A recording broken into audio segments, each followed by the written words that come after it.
Hello, podcast listeners. This is actually some extra exclusive content on the Employed Entrepreneur Podcast. I was at a meeting of the Barnegat Waretown Chamber of Commerce here in New Jersey and kind of ended up in a little impromptu discussion on podcasting. So I figured I'd share it with you, my listeners, here on the Employed Entrepreneur Podcast.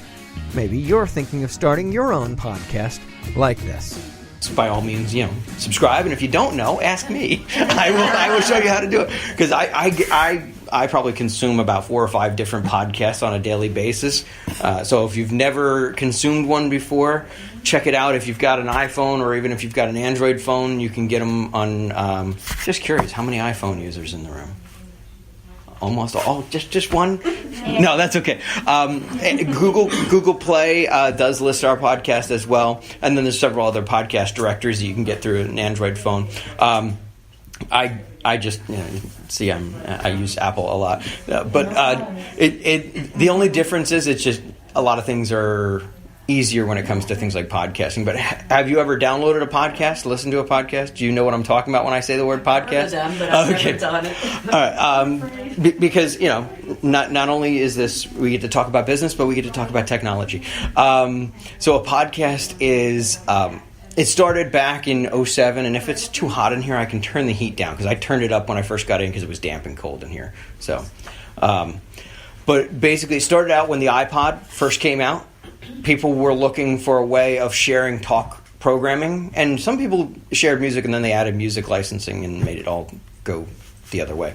But it's all talk, but it opened the door for anybody who has a business, anybody who has a message that they want to deliver, can create their own little mini radio show, put it out on iTunes, and it's available for people to subscribe to and download every week or every day. Some people do it daily, some people do it monthly, weekly. But the whole point is, as long as you have a microphone and the ability to record your voice, you can create a podcast. All you'd need to do it, there's tons of services that offer the service. Or if you have a WordPress-based website, I don't know how technical you guys are with your websites, if you have websites. But if you have WordPress, it's free. You can actually just run it right through your WordPress website. And then all you do is you take your feed. There's a little thing in iTunes, submit podcast. You submit the podcast. Within 48 hours, Apple sends you a nice email back and says, your podcast is now available for subscription. And then anybody in the world can now hear your message. So I'll be speaking at the Forked River Rotary on the 18th of this month. And that's actually the discussion I'll be talking about there, is getting your voice heard. And talking about the many different ways that now, it used to be radio, television, newspaper. That was the only options you had. And then the internet comes along, and maybe you'd get on a website. Now, getting your voice heard is so easy, as opposed to, and what's really cool about it is the cost of entry is so cheap. But the product is not cheap. How do people know how to find you? How do they know you have one? A website or a podcast? No, podcast. There's a couple different ways. You can promote your podcast through your other social media channels.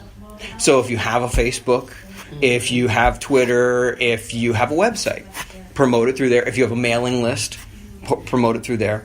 If you have print material, like Glory has anything like this, if you're in print, subscribe at iTunes. Look for, so where included in all your print advertising. Put signs in your business. If you have a brick and mortar or a physical location, you put a sign up. Cool thing about the way technology has gone is, have you heard of a QR code before? Okay, you put it's a little like a barcode. It was originally invented to be used for inventorying auto parts in Japan, I believe. And they were using it just as an inventory tool. And then people started looking at that technology and said, well, we can turn it into a marketing tool. So then in Asia, it started growing in Europe, and then in more recent years in the US. And that's where you just see this weird-looking barcode up on a billboard. And I was like, what is that all about? It's made so you scan it with your phone, and whatever that content is tied to, it brings you to that. So that's another great way is I did a talk actually for the Barnegat Waretown Chamber a while back, and maybe I'll put the video back up just on the Chamber website so you can go back and see that presentation where I talked about how you can use QR codes in your business to take your website from being digital online to then also having a digital presence inside your building or inside wherever you're conducting business. So an example is Home Depot, for example.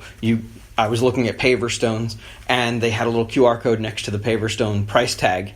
I scanned it with my phone. It brought me right to a video that showed me how to install it. Wow. But with the QR code, you could put a thing in your print advertising, on your business card, or whatever method you can get that code out there. Have it linked directly to your podcast. So it says, scan here to subscribe. And whether you've got an iPhone or an Android phone, it will bring you to, you can set it up so that it brings you right to the podcasting app, subscribes you right then and there. No fuss, no muss. And then the person will get a notification on their phone every time you upload a new podcast or episode or piece of audio. Because what I've found is podcasting is starting to come back. Like, it had a huge resurgence back in 07, 08, 09, and then it kind of dwindled. And then all of a sudden, within the past 6 months, it has just like skyrocketed. And it's interesting because at a term you're going to hear a lot moving forward as far as internet goes is the term influencer. And a lot of major influencers, and these are people who have like 2 million followers on Instagram, 3 million followers on Facebook, that type of thing. These are the people who are kind of setting the bar for things moving forward. And when influencers jump onto something, that's when you pay attention to it. And so many influencers that I follow are now focusing a lot of their effort on just the audio medium. Video is where it's at, and everybody should be where video is, but half of video is audio. So every time you're shooting a video, you're also recording audio, which can then be turned into a podcast. So you don't have to do extra work. So if you're doing a regular video on YouTube, it can, but even something as simple as right now, I'm talking about this, and I'm recording on my phone. Well, I recorded everything Lori talked about. And yes, it'll pick it up loud and clear right from the phone microphone with it sitting on the table in front of me. I'll turn this into a podcast. I'll take what Lori talked about earlier, put that on the Chambers, the Southern Ocean Chamber podcast, and make it available. So this wasn't necessarily what I planned on getting into, but it's something I can speak to off the cuff. Because it's what I do. It's a big part of my life for the past 20 some odd years, doing radio, audio, video production with the radio station. And there you have it, a little impromptu lesson on podcasting and QR codes that I spoke at a meeting of the Barnegat Waretown Chamber of Commerce here in New Jersey just this past week. And, it's totally impromptu. I was asked questions, I had answers. So that's pretty much wrapping this episode up, this little exclusive content. Make sure you follow me on Instagram, Bill Clanton Biz. On Facebook, look for WWN Interactive. On YouTube, look for Bill Clanton Biz. On Snapchat, find me as Coloring for Life. That's where I play around with my coloring book empire. And remember to rate and review this podcast. If you like it, give it 5 stars. If you don't, at least give it 1.